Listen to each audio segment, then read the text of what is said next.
Hello friends. தினம் ஒரு சிறுகதை தொகுப்புல இன்னைக்கு நம்ம என்ன கதை பார்க்க போறோம்னு பார்த்தீங்கன்னா, ஒருவரை ஒருவர் குறை கூறுவது தவறு. இந்த தலைப்புல தான் நம்ம சிறுகதை பார்க்க போறோம். வாங்க ஃப்ரெண்ட்ஸ், கதைக்குள்ள போலாம். ஒரு ஊர்ல மாரிமுத்து, திருப்பதின்னு சொல்லிட்டு 2 நண்பர்கள் வசிச்சுட்டு வந்தாங்க. அவங்க 2 பேரும் ரொம்ப நெருங்கிய நண்பர்கள். எப்போதுமே ஒருவரை ஒருவர் விட்டு குடுத்து போறது, அவங்க வீட்ல விசேஷம்னா இவங்க போய் வேலை செய்றது, இவங்க வீட்ல விசேஷம்னா அவங்கள போய் வேலை செய்றது, அப்படிங்கிறதுனால எது செஞ்சாலுமே 2 பேரும் ஷேர் பண்ணி சாப்பிடுவாங்க. எல்லா விஷயத்துலயுமே 2 பேருமே ஒத்துப்போவாங்க. அவ்வளோ ஒரு நெருங்கிய நண்பர்கள். மாரிமுத்துங்கிறவங்க என்ன வேலை செஞ்சுட்டு இருந்தாங்க அப்படின்னு பார்த்தீங்கன்னா, அவங்க சலவை தொழிலாளி. திருப்பதி என்ன வேலை செஞ்சுட்டு இருந்தாங்கன்னு பார்த்தீங்க அப்படின்னா, அவங்க மண்பானைகள் செய்யும் குயவர். ஓகேங்களா? இந்த 2 வேலை தான் 2 பேரும் செஞ்சுட்டு இருந்தாங்க. ஒரு சமயம் எதிர்பாராத விதமா மாரிமுத்துக்கும் திருப்பதிக்கும் இடையில மிகப்பெரிய சண்டை ஒண்ணு வந்துருச்சு. அதனால திருப்பதி என்ன பண்ணாங்க அப்படின்னா, மாரிமுத்துவை எப்படியாச்சும் நம்ம மாட்டி விடணும்னு நினைச்சிட்டு, அவனை எப்படியாச்சும் ஜெயில்ல தள்ளணும்னு நினைச்சிட்டு அரசவைக்கு போனான். அரசவைக்கு போய் அரசரை பார்த்து திருப்பதி என்ன சொன்னான்னு பார்த்தீங்க அப்படின்னா, அரசே, நம்மளோட பட்டத்து யானையெல்லாம் பார்த்தீங்க அப்படின்னா ரொம்பவும் கருமை நிறத்துல இருக்கு. அத மாரிமுத்துட்ட சொல்லி வெளுக்க சொல்லி வெள்ளை கலர்ல மாத்த சொல்லுங்க அப்படின்னு சொல்லி அரசர்ட்ட முறையிட்டான். அந்த அரசர் மிகப்பெரிய முட்டாள்.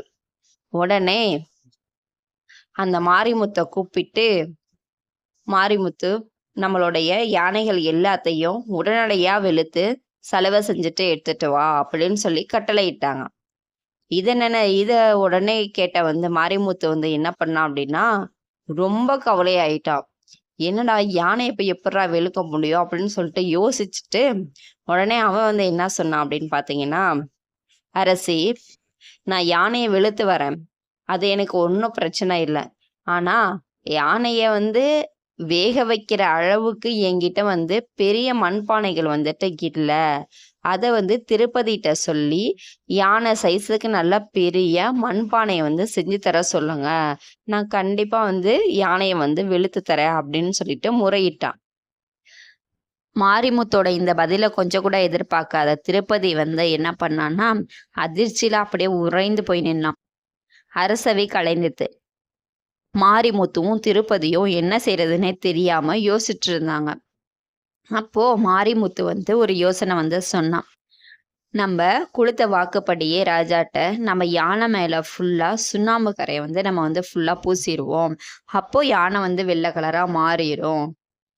இந்த பிரச்சனையில இருந்து நம்ம எப்படியாச்சும் தப்பிச்சிடலாம் அப்படின்னு யோசிச்சு அடுத்த நாள் அரசவையில போய் 2 பேரும் யானை நிறுத்தினாங்க.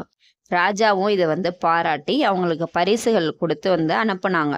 அப்பதான் மாரிமுத்து திருப்பதிட்ட சொன்னா, நம்மளுடைய நல்ல நேரம் ஏதோ தப்பிச்சிட்டோம்.